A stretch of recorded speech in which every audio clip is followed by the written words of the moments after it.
Hi friends, welcome to Sri sister channel. நீங்கள் இப்போ பார்த்துட்ருக்கிறது துபாயில் இருக்கிற லுலு மால்.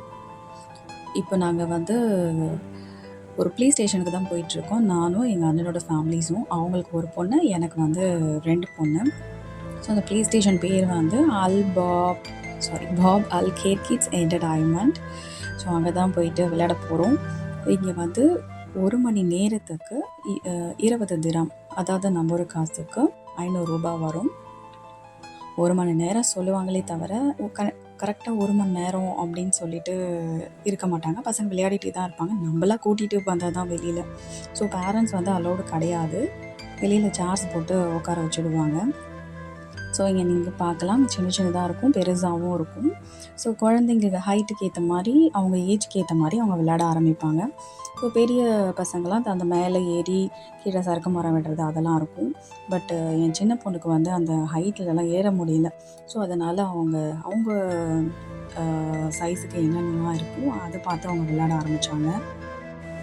யார் வேணாலும் என்ன வேணாலும் விளையாடலாம்.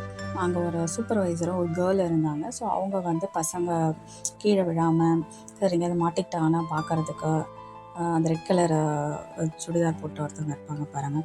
ஸோ அவங்க ஃபுல்லாகவே அவங்கள பார்த்துக்குறாங்க, பசங்களெல்லாம் பார்த்துப்பாங்க. இது என்னோடய சின்ன பொண்ணு. அவங்களுக்கு ஏற்ற மாதிரி குட்டியாக இருக்கிறத விளையாடிட்டு இருந்தால் பார்க்கவே ரொம்ப க்யூட்டாக இருந்தது. எல்லாமே எங்கள் குட்டி குட்டி பசங்க தான் விளையாடிட்டு இருந்தாங்க. சில பேரண்ட்ஸ் விட்டுட்டு அவங்க போயிட்டாங்க வேறு வேலைக்கு. அவங்க எப்போ கூட்டிகிட்டு போகிறாங்களோ அது வரைக்குமே எங்கள் பசங்க விளையாடிட்டு இருந்தது ரொம்ப ஆச்சரியமாகவே இருந்தது. அது மட்டும் இல்லை, பக்கத்தில் சின்ன சின்ன ப்ளே ஸ்டேஷன் ஒரு 2 வச்சுருந்தாங்க. இன்கேஸ் அவங்க வேணும்னா, பசங்க வேணும்னா அவங்க அதில் விளையாடலாம். அதுக்குமே தனி காசு இருந்தது. ஸோ இது மட்டும் இல்லை. ஸோ இது 1 ஹாரு. வெளியில் கார் சொல்லிட்டு ஒன்று வச்சுருப்பாங்க. ஸோ அது ½ அன் ஹவருக்கு 10 திரம், நம்ம ஒரு காசுக்கு 250 ரூபா வரும். ஸோ இது பத்தலைன்னு என் பசங்க கார் விளையாடிட்டு இருந்தாங்க. ஸோ என் அண்ணன் பொண்ணும் பெரிய பொண்ணு விளையாடிட்டு இருந்தாங்க. என் சின்ன பொண்ணு சும்மா காரில் மட்டும் உட்காந்துட்டு தான் இருந்தாள்.